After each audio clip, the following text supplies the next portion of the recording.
Il est 18h, bonjour et bienvenue dans cette édition du vendredi 26 août. Plus d'une vingtaine de gendarmes étaient déployés en cette fin de journée sur l'axe La Roche-sur-Yon-Nantes. Objectif, en cette veille de week-end particulièrement chargée sur les routes, inciter les automobilistes à rester prudents. Sur cette année, 1268 permis de conduire ont déjà été retirés. Plus de 500 concernent des conduites sous l'empire d'un état alcoolique, 460 sous emprise de stupéfiants et 83 grands excès de vitesse. L'opération de contrôle de cet après-midi s'est faite conjointement avec des moyens de Vendée et de Loire-Atlantique et ce n'est pas un hasard. Écoutez. On a tenu à organiser ce contrôle pour bien montrer qu'il n'y avait pas de frontière administrative. Bon, il y a certains péages, mais il y a une continuité de l'action des services de contrôle, des services de gendarmerie en l'occurrence. Et comme c'est un week-end, un grand week-end, c'est plus de chasse et croisée, on a donc prévu ce contrôle depuis longtemps, à la fois sur l'autoroute, mais aussi sur l'axe départemental qui relie les deux départements. Parce qu'on a constaté qu'il y avait beaucoup de comportements non respectueux du code de la route, donc nécessité d'avoir des contrôles, à la fois contrôle de vitesse et puis contrôle aussi des véhicules, chargement des véhicules, et puis aussi contrôle de ce qu'on appelle des distracteurs, c'est-à-dire le téléphone portable ou autre. On prend des nouvelles de Pouzauges après le gigantesque incendie qui a détruit une blanchisserie industrielle dans la nuit de mardi à mercredi. La municipalité a immédiatement mis à disposition des salariés la salle polyvalente pour leur permettre de se poser, mais aussi de s'organiser matériellement. Une cellule psychologique a également été installée à proximité. Devant cet événement, l'entreprise a décidé de mettre en place une cellule psychologique et je leur ai proposé également de mettre à disposition un bâtiment pour eux. Et donc nous avons le centre des remparts qui, depuis aujourd'hui justement, a été retenu pour eux pour recevoir tous les ouvriers qui souhaiteront donc avoir une parole, une écoute. La direction de la blanchisserie n'a pour sa part pas souhaité répondre à nos questions. Le camping Venaya de Saint-Michel-en-Lerme contraint de fermer. Depuis le début de l'été, de nombreux vacanciers ont dénoncé le mauvais état général de l'établissement et l'absence d'équipements et de services pourtant annoncés à la réservation. Après visite de contrôle, le camping Ladive avait jusqu'au 19 août pour réaliser des travaux de mise en conformité. Travaux non effectués selon constatation des services de l'État ce jeudi qui ferment donc l'établissement. La totalité des occupants devrait avoir quitté les lieux avant demain 15h. 400 vacanciers s'y trouvent actuellement. Les poissons souffrent de la sécheresse. Les cours d'eau diminuent, ce qui crée des assecs, des parties où l'eau ne passe plus du tout. Dans les mares restantes, l'oxygène est rare et les poissons peinent à survivre. Des missions de sauvetage sont organisées par la Fédération de pêche pour limiter la casse et sauver quelques espèces. Mais à plus long terme, si ces situations de sécheresse perdurent, il faudra repenser la distribution de l'eau pour éviter que cette biodiversité ne disparaisse. Le reportage de Colline Davy. Des poissons qui meurent par dizaines dans les rivières, c'est un bien triste constat que l'on relève sur les cours d'eau vendéens. Chaque année, l'été, il y a des moments de sécheresse avec un niveau qui baisse un peu.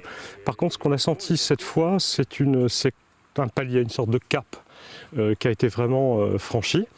Et les poissons ont commencé à mourir. On était extrêmement désolés, on venait là tranquillement pour prendre l'apéritif, on mangeait entre nous, et on n'a pas réussi parce qu'on voyait les poissons morts. On a installé une pompe là, on a commencé à oxygéner les poissons, et on a eu ce sauvetage qui nous est arrivé. Ce sauvetage, c'est une pêche électrique. Donc du coup, on fait un passage, on en enlève un maximum pour soulager un peu le trou d'eau et les poissons.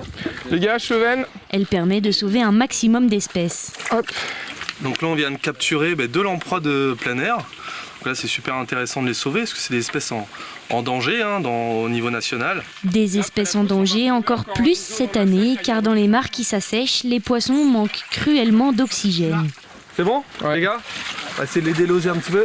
On prend ces poissons patrimoniaux, entre guillemets, et on va les remettre sur le même bassin versant, soit en amont, soit en aval, dans des zones, on va dire, plus favorables, en espérant que des pluies arriveront rapidement pour que ces poissons qu'on ait sauvés, qu'on n'ait pas à les ressauver, quoi, parce que ça se trouve circuler pour mieux sauter. Une solution qui reste donc provisoire. On peut parler de la loge franche, on peut parler des goujons, des vairons qui sont la base de la chaîne alimentaire de ces ruisseaux. Donc si on les perd, malheureusement ce sera définitif. simplement parce qu'on ne sait pas les réintroduire, on ne sait pas les élever. On peut parler du poisson, mais il y a tous les petits invertébrés que eux, malheureusement, on peut rien y faire. Donc c'est les invertébrés, c'est l'alimentation qui sert pour le poisson pour qu'il puisse s'alimenter. C'est toute la chaîne alimentaire qu'on est en train de perdre tout doucement.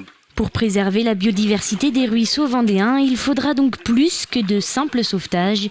C'est l'usage global de l'eau qui est à repenser avant la prochaine sécheresse. Les terrains de football pâtissent eux aussi de la sécheresse. Touchés par les restrictions d'arrosage, certaines pelouses ont littéralement grillé alors que les compétitions reprennent dès ce week-end. Alexandre Debray est allé voir comment on s'organisait côté club. À première vue, du côté de Bournezeau, le gazon est bien vert, mais en foulant la pelouse, l'état du terrain interpelle.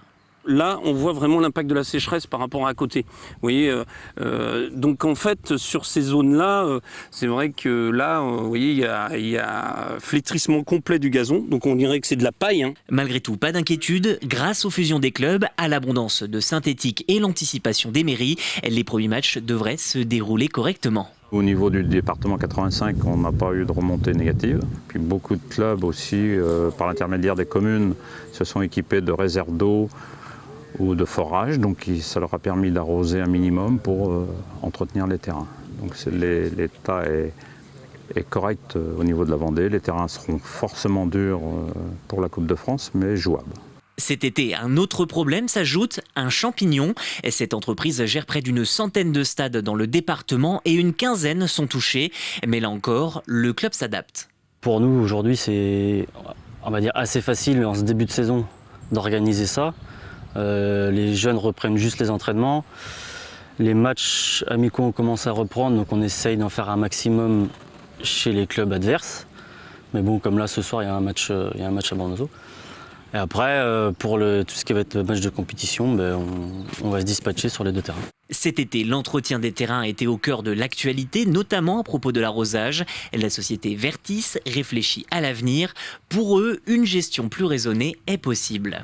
Il faudrait faire souffrir un peu le gazon pour qu'il reparte mieux après à l'automne. Le gazon, lui, a cette faculté de bien repartir dès que l'eau revient. Donc en fait, l'été, c'est vrai que ça permettrait aussi que les racines descendent plus bas aussi. Donc qu'elle aille chercher l'eau pour qu'il soit aussi plus résistant. Pour éviter le stress hydrique l'été prochain, le district maintient la fin de saison à la mi-mai 2023. C'est reparti pour le tournoi Cadet Nations du pays de Montaigu Basket. Pour cette 17e édition, il s'est ouvert avec un match de gala prestigieux, Cholet-Nantes, qui s'est joué à guichet fermé. Pendant 3 jours, les matchs se succéderont dans les salles de sport de Boufféré, de la Guillonnière, de Saint-Hilaire et de Tresse-Septier. Les équipes de jeunes basketteurs U18 viennent de toute la France. Pau, Lyon, Cholet, Limoges ou encore Blois pour la première fois.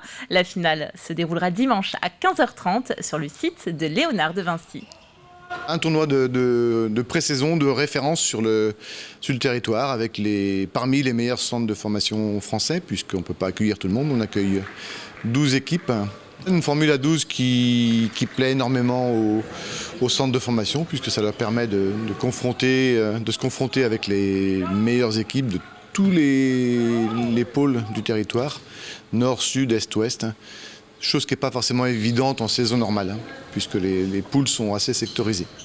5e et dernier épisode de notre série consacrée aux arbres exceptionnels de Vendée. Et l'on finit en apothéose avec le plus gros arbre répertorié du département. Une circonférence, tenez-vous bien, de 9 mètres de tronc. Il s'agit d'un cèdre du Liban. Il se trouve à Saint-Michel-le-Cloux. Ce cèdre du Liban se trouve dans le parc du château du Mazo à Saint-Michel-le-Cloux. Observez-le bien, car vous ne pourrez pas l'approcher, le parc est privé. Avec ses quasi 9 mètres de circonférence de tronc, ce cèdre est le plus gros arbre de Vendée répertorié, un monument du haut de ses 35 mètres de hauteur. C'est quelque chose qui nous touche, surtout quelque chose qui nous oblige, parce que ça nous engage aussi à en prendre soin, puisqu'un arbre en plus de cette circonférence et puis de cette taille-là, c'est quelque chose qu'on voit de loin, qui fait partie du paysage. Son introduction en France remonte à 1734. Ce cèdre du Liban pourrait lui avoir environ 2 siècles. Il aurait été planté lors de la construction du château en 1830. Arbre sacré, légendaire, majestueux, un emblème pour les Libanais, un symbole d'espoir, de liberté et de mémoire.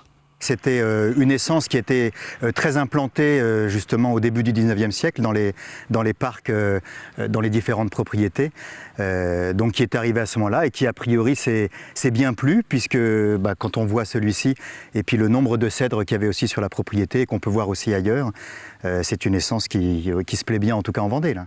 Au château du Mazot, le plus gros arbre de Vendée est entouré de nombreux congénères. Ici, le cèdre et le pigeonnier, telle une fable de La Fontaine.